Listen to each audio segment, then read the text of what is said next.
امریکہ حملہ نہ کرتا تو ایران کبھی جنگ بندی پر راضی نہ ہوتا۔ ایران نے جوہری تنصیبات بحال کرنے کی کوشش کی تو دوبارہ حملہ کریں گے۔ امریکی صدر ٹرمپ کی وارننگ۔ دی ہیگ میں نیٹو سمٹ کے موقع پر گفتگو میں کہا، جنگ کے آخری 2 دن ایران نے اسرائیل کو بہت مارا۔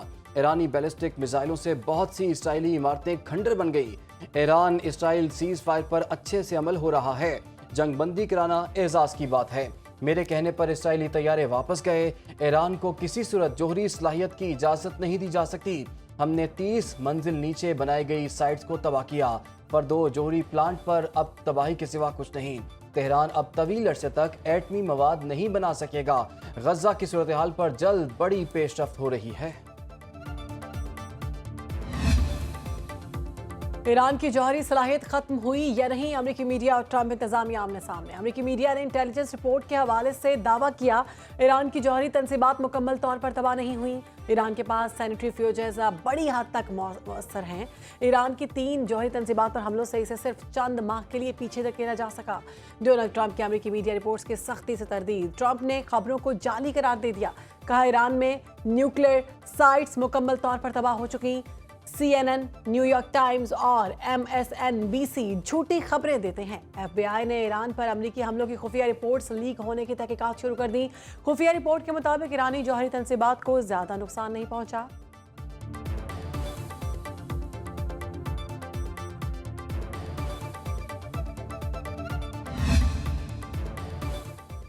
مواخذے کی تحریک مسترد، نوبیل پرائز کے لیے نامزد۔ کانگریس کی منظوری کے بغیر ایران پر فوجی حملہ کیوں کیا؟ امریکی صدر ڈونلڈ ٹرمپ کے خلاف مواخذے کی قرارداد کثرت رائے سے مسترد۔ قرارداد کے حق میں 79 اور مخالفت میں 344 اراکین نے ووٹ دیا۔ ڈیموکریٹک کانگریس مین ایل گرین نے قرارداد پیش کی۔ موقف اپنایا، ڈونلڈ ٹرمپ نے اختیارات کا غلط استعمال کیا۔ ایران پر حملے سے قبل کانگریس کو آگاہ نہیں کیا گیا۔ قرارداد میں ایران پر غیر مجاز فضائی حملوں کو طاقت کا غلط استعمال قرار دیا گیا۔ ڈونلڈ ٹرمپ کا کہنا ہے کہ مواخذے کی کوشش کر لیں، مگر ڈیموکریٹس پرائمریز میں تاریخی غیر مقبول ہو چکے۔ ایران میں رجیم چینج نہیں دیکھنا چاہتا۔ ریپبلکنز کانگریس رکن بڈی کارٹر کا نوبیل امن انعام کمیٹی کو خط لکھا۔ ٹرمپ نے ایران اسرائیل تنازع ختم کرانے میں غیر معمولی کردار ادا کیا ہے۔ صدر ٹرمپ کو نوبیل انعام کے لیے نامزد کرنے کی سفارش کر دی۔ ایرانی پارلیمنٹ کے IAEA کے ساتھ تعاون معطل کرنے کے بل کی منظوری۔ حتمی منظوری ایران کی سپریم نیشنل سیکیورٹی کونسل نے دی۔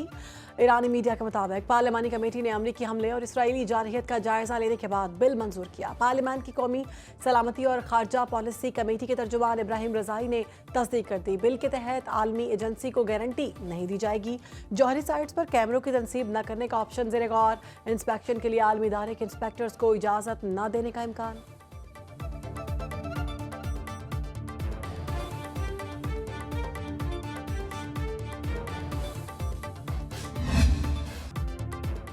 ایران کے جوہری پروگرام پر سلامتی کونسل کا اجلاس۔ ایرانی مندوب نے اسرائیلی وفد کی شرکت پر اعتراض اٹھا دیا۔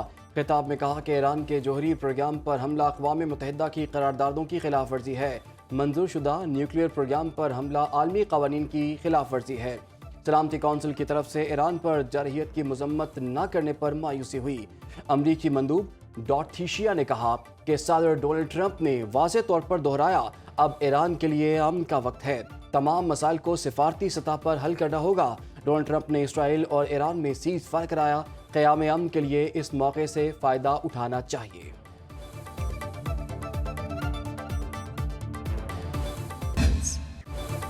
پاکستان کا ایران اسرائیل جنگ بندی کا خیر مقدم۔ سلامتی کونسل میں پاکستانی مندوب عاصم افتخار نے کہا، آگے بڑھنے کا واحد راستہ مذاکرات اور سفارتکاری ہے۔ پاکستانی قیادت نے تنازع کے پرامن حل کے لیے رابطے جاری رکھے۔ پاکستان نے حالیہ صورتحال میں واضح پوزیشن لی۔ ایسے اقدامات سے گریز کرنا چاہیے جس سے کشیدگی بڑھے۔ اسرائیل نے ایران کے جوہری پروگرام پر غیر قانونی حملے کیے۔ ایران امریکہ جوہری مذاکرات کو اسرائیلی حملوں نے متاثر کیا۔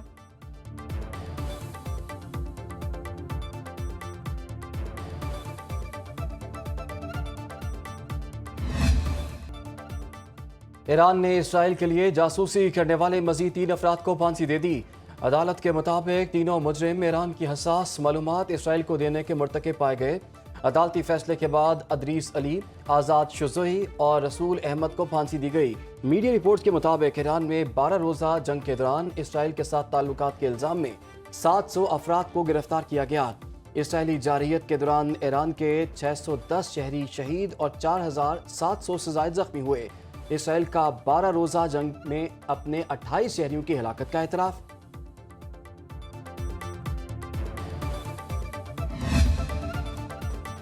ترک صدر رجب طیب اردوان کی دی ہیگ میں امریکی ہم منصب ڈونلڈ ٹرمپ سے ملاقات ہوئی۔ دو طرفہ تعلقات اور علاقائی مسائل پر تبادلہ خیال۔ ترک صدر کا امریکی کوششوں سے ایران اسرائیل جنگ بندی کا خیر مقدم کہا۔ امریکہ کے ساتھ دفاعی تعاون بڑھانے سے دو طرفہ تجارتی حجم $100 ارب تک پہنچنے میں مدد ملے گی۔ ترک صدر کا غزہ میں انسانی بحران کے خاتمے کے لیے بات چیت کی اہمیت پر بھی زور۔ برطانوی وزیر اعظم کیئر سٹارمر، فرانسیسی صدر ایمانوئل میکرون اور جرمن چانسلر فریڈرک مرز کی بھی ملاقات۔ مشرق وسطیٰ کی صورتحال پر تبادلہ خیال کیا۔ سفارتکاری سے مسائل کے حل کا مطالبہ۔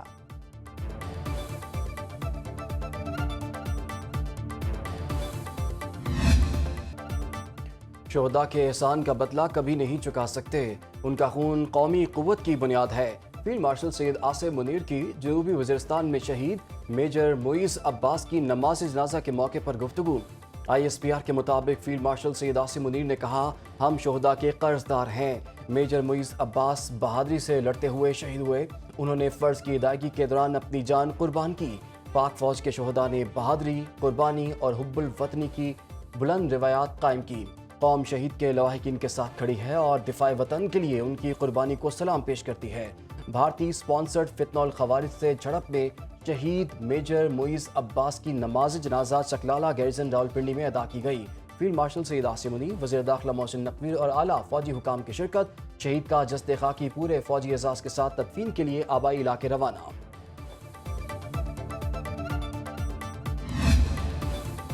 پاکستان اور چین میں سیکیورٹی تعاون بڑھانے پر اتفاق۔ مشیر قومی سلامتی لیفٹیننٹ جنرل محمد عاصم ملک کا دورہ چین۔ شنگھائی تعاون تنظیم کے سلامتی کونسل کے سیکریٹریز اجلاس میں شرکت۔ عالمی صورتحال اور امن و سلامتی کے لیے پاکستان کے موقف کا اعادہ کیا۔ مشیر قومی سلامتی لیفٹیننٹ جنرل محمد عاصم ملک کی چینی قیادت سے بھی ملاقاتیں۔ پاکستان کی جانب سے پرامن ہمسائیگی کا پیغام پہنچایا۔ چینی قیادت سے ملاقاتوں میں دونوں اطراف سے سیکیورٹی تعاون بڑھانے کا عزم دہرایا۔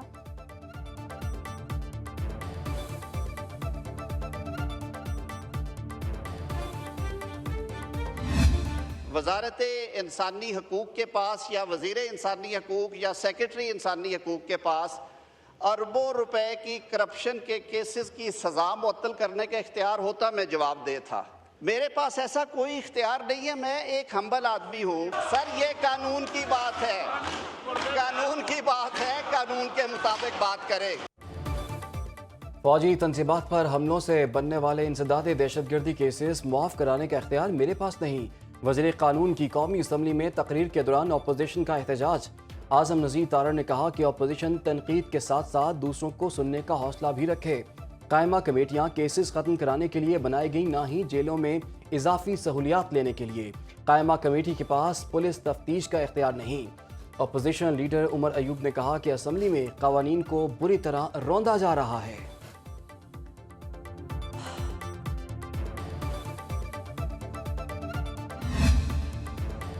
بانی سے مشاورت کے بغیر بجٹ منظوری خیبر پختونخوا حکومت کے گلے پڑ گئی۔ کارکنوں کی کڑی تنقید کے بعد وزیر اعلیٰ علی امین گنڈا پور کا بانی PTI سے ملاقات کے لیے سپریم کورٹ سے رجوع۔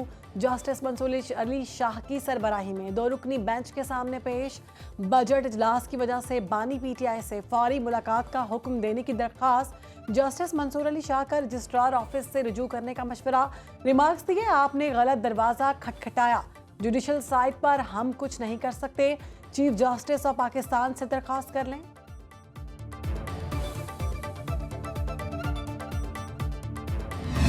پچھلے اور اس مالی سال میں the tax to GDP has gone up from 8.8% اور انشاءاللہ جب 30 جون کو ہم یہ سال ختم کرتے ہیں تو it will be at 10.4%۔ تو FBR کی ٹرانسفارمیشن ہو رہی ہے، اس پیپل، اس پروسیس، اس ٹیکنالوجی، اور جو ساری ڈیجیٹلائزیشن کی اس وقت ایفرٹ ہو رہی ہے اس کا مقصد ہی یہ ہے کہ اس میں شفافیت لائی جائے، ٹرانسپیرنسی لائی جائے۔ اپوزیشن نے قومی اسمبلی میں خزانہ ڈویژن کے بجٹ پر کٹوتی کی 60 تحاریک پیش کر دی۔ وزیر خزانہ محمد اورنگزیب کا قومی اسمبلی میں خطاب، کہا نئے مالی سال کے بجٹ میں عوام کے لیے آسانیاں پیدا کی گئی ہیں، ایف بی آر میں ٹیکس اصلاحات سے بہتری پیدا ہو رہی ہے، ملک کی معیشت درست سمت کی طرف گامزن ہے، ملک کی زر مبادلہ میں اضافہ اور مہنگائی میں کمی ہوئی ہے، وہ دن اب گئے جب وزیر اعظم ہیلی کاپٹر میں بیٹھ کر آتا تھا۔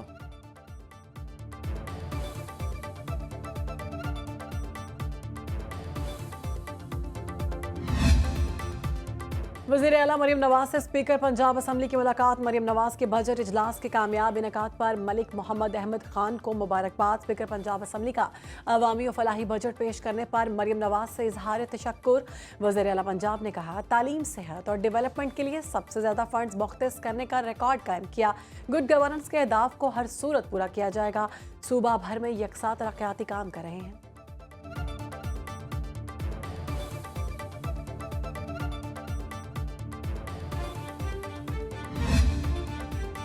بجٹ میں کھاد اور زرعی ادویات پر ٹیکس نہیں لگایا جا رہا۔ وزیر اعظم کی زرعی شعبے کی ترقیاتی کے لیے جائزہ اجلاس میں گفتگو۔ شہباز شریف کی زرعی مشینری اور آلات پر ٹیکس بتدریج کم کرنے کی ہدایت۔ وزیر اعظم نے کہا اجناس کی سٹوریج صلاحیت بڑھانے کے اقدامات تیز کیے جائیں۔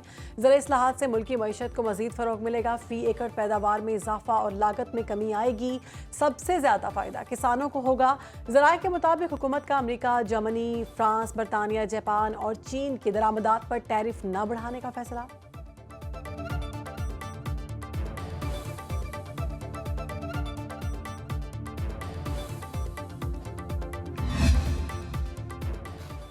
سپریم کورٹ نے سیلز ٹیکس واجبات کے تعین کے بغیر درج تمام ایف آئی آرز اور گرفتاریاں غیر قانونی قرار دے دی۔ جسٹس شاہد وحید، جسٹس عرفان سعادت اور جسٹس عقیل عباسی پر مشتمل بینچ نے تفصیلی فیصلہ جاری کر دیا۔ فیصلے کے مطابق فوجداری کارروائی سے قبل ٹیکس واجب الادا ہونے کا تعین اور اپیل کا حق دیا جانا آئینی تقاضا ہے۔ ایف بی آر کو ایس آر او 2015 کے تحت مجرمانہ کارروائی کا اختیار دینا قانون اور آئین کے منافی ہے۔ صرف نوٹس، انویسٹیگیشن یا غیر حتمی معلومات پر گرفتاری آئینی اصولوں کے خلاف ہے۔ پاکستان اور یو اے ای میں سرکاری اور سفارتی پاسپورٹ پر ویزے کی شرط ختم۔ پاکستان اور امارات مشترکہ وزارتی کمیشن کے اجلاس میں معاہدہ طے پایا۔